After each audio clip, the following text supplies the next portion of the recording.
You know, we all dream. But if you ever stop to think, what if those private, fleeting worlds of yours weren't so private after all? Well, today, we're diving into a new novel that takes that exact thought and turns it into something, well, something pretty chilling. So, what if your dreams were a crime? I mean, really think about that for a second. Imagine a world where those weird, totally random things that happen in your sleep could actually get you locked up. It's a wild thought, right? Well, this isn't just some hypothetical question. It's the whole idea behind a brand new novel that pictures a future where, yep, your private mind is the next big thing for surveillance. So let's get into it and explore the world of The Dream Hotel. Okay, so here it is. The book we're diving into is called The Dream Hotel. It's a near-future story written by the incredible author Laila LalamiA. Now, this is what you'd call a blend of literary and speculative fiction. So what does that mean? Basically, it uses a futuristic what-if idea to really dig into some very human, very real questions about our world today. It just came out this year and it's already making waves. It's been longlisted for the prestigious Women's Prize for Fiction. Pretty big deal. So the story follows our main character, Sara Hussein. She's a mother, an archivist, and her life gets completely flipped upside down. She's just coming back from a work trip, totally normal, and suddenly she's pulled aside by border agents. And that's where it all begins. And who are these agents?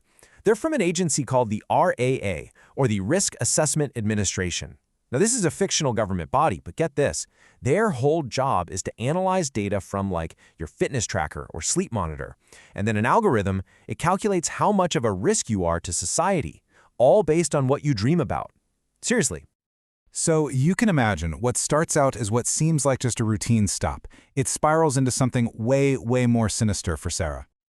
Okay, so here's how this nightmare really unfolds for her. First, some algorithm flags her dreams as high risk, just like that. Then she's moved to this detention facility, basically a place for other monitored dreamers. What was supposed to be a short stay just drags on.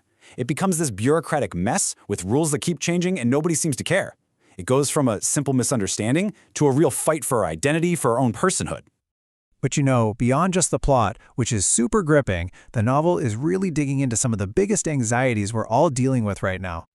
So through Sara's story, the book just dives headfirst into some of our biggest modern fears. We're talking about massive state surveillance and this whole tricky idea of predictive justice. You know, using data to try and stop crimes before they even happen. And it's so relevant, right? We see these debates happening in the real world all the time about algorithmic bias. The book also makes you ask, what happens when our dreams just become another product to be bought and sold? But really, at its core, this is a deeply personal story. It's about a mother's fight to protect her family from a system that feels like it's trying to just erase them. And that right there is the central conflict of the whole book. On one side, you've got the system's cold, hard logic, all about prediction and data. And on the other side, the deeply human cost of it all. I mean, for Sara, this isn't some abstract debate. This is a real fight for her kids, for her marriage, and for the very last private space she has left, her own mind. So if you're trying to get a feel for the tone of this book, critics are making some really interesting comparisons. That feeling of being totally trapped in a crazy, illogical system, that's got Kafka written all over it. And that sharp social critique, the way it looks at technology and state control, yeah, that definitely gives off some major Margaret Atwood vibes.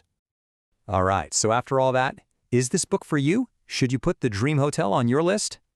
Let's break it down. You should definitely read this if you're into thoughtful fiction that really wrestles with big ideas about technology and society. Or if you're looking for a really character-driven story with that cool speculative twist, this is absolutely for you. But maybe temper your expectations if what you want is a super fast-paced, high-octane thriller.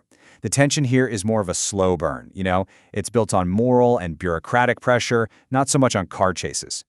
I saw this quote from a review that I think just nails it. It says the book is ambitious, chilling, and humane. A slow burn interrogation of privacy, prediction, and power. I mean, that captures it perfectly, right? It's ambitious, it's definitely chilling, but it never loses its heart. It's all about questioning power and who gets to have it. And ultimately, the book leaves you with this one really haunting question to chew on. In a world of total data, where even your unconscious thoughts can be put under a microscope, where does the self even begin and end? What part of you is actually truly your own? It's a powerful thought to sit with. Thanks for joining me for this one.